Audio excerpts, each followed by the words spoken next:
I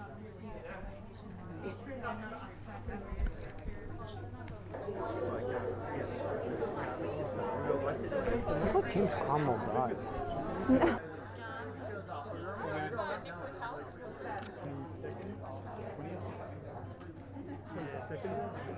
For 3 weeks, right?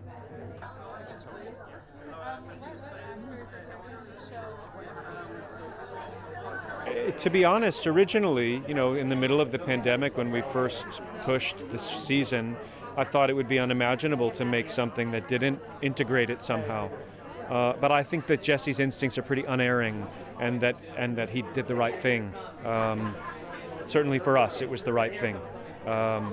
And the fact that we were able to make this season with the wingspan that we had across the world during a pandemic is a testament to the people who helped make that possible. We feel really lucky that we got to go back to work, and I'm excited for people to see the season. That's almost. That's perfect. Perfect. Because I don't know. No, Jesse made the right decision, I think, not to address it, because you have to go beyond, in a way, what the current is. It's always that one step beyond, and I think the one step beyond was no COVID.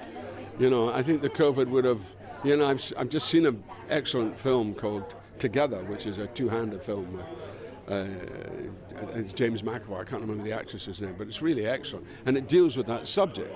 And it is there's a sort of limit to that subject, whereas, this family, there's just so much going on. I think COVID wouldn't serve it at all. Well, no, if you sign the contract, because one of our cameramen did sign it. But it's almost dangerous to throw that in there. What if the show comes out and everything's, these people live in their own insular world, and it's maybe believable that they're untouchable in a certain way by bad things happening in society. The whole world is watching for my next move. You're the #1 trending topic, ahead of tater tots, and the Pope followed you. Wow. Okay, no, this is not is this the real?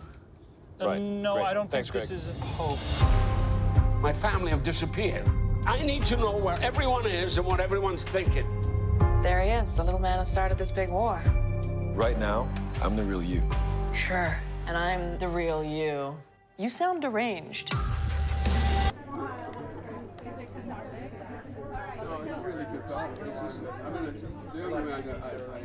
It's our inability to deal, and quite rightly, with, people who have more than others, and we have a resistance to that. But also the people who have more, what do they do with it? What is it about? How do they operate? What do they create? And sometimes it's great, sometimes it's not. I mean, my idol was Andrew Carnegie. Andrew Carnegie, he gave his wealth away. He didn't want to keep it. And he was about, functioning in the world. And he was a great philanthropist. Nowadays, it's not so clear that. You've got the Bill Gates and you've got the Soros and those kinds. But it's not always that clear what's going on, because there's always the financial backup. And it's a tough world, really, and I think we are dealing with that on a day-to-day level.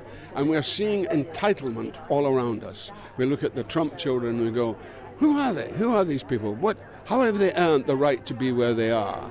What have they done? What have they contributed? So there's that element as well, And I think all that is coming up for question.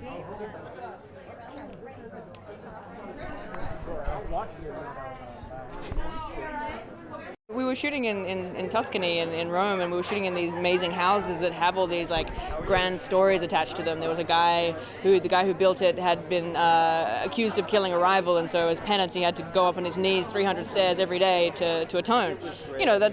Those are big stories, but I feel like the Roys are doing just as big stories. Humans don't change.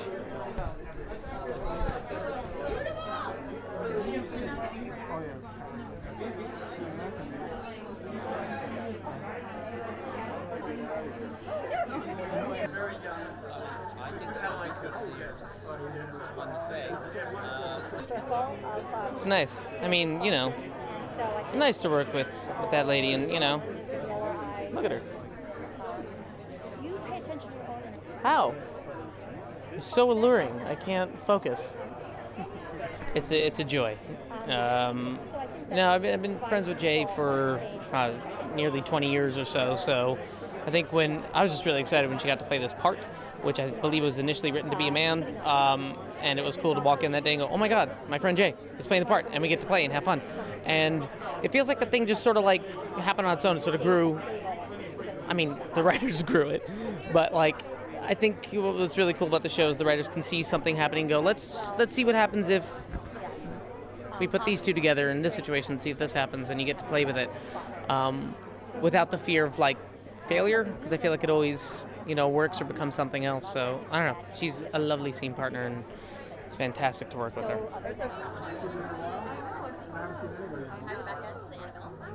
If I said no, I wouldn't make her do it. All right. Well, I think Greg would feel really good about being thought of as a sex symbol.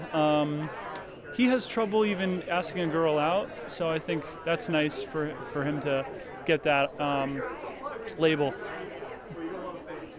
Where does this end? This friction. I thought my family was dysfunctional. This is next level. Roman is a knucklehead, Shiv is a fake, and Kenny is screwy. I've seen more than any of them. This life is not for everyone. It's a number on a piece of paper. It's a fight for a knife in the mud. I'm a good guy. I'm better than you. We'll beast them. We'll go full beast.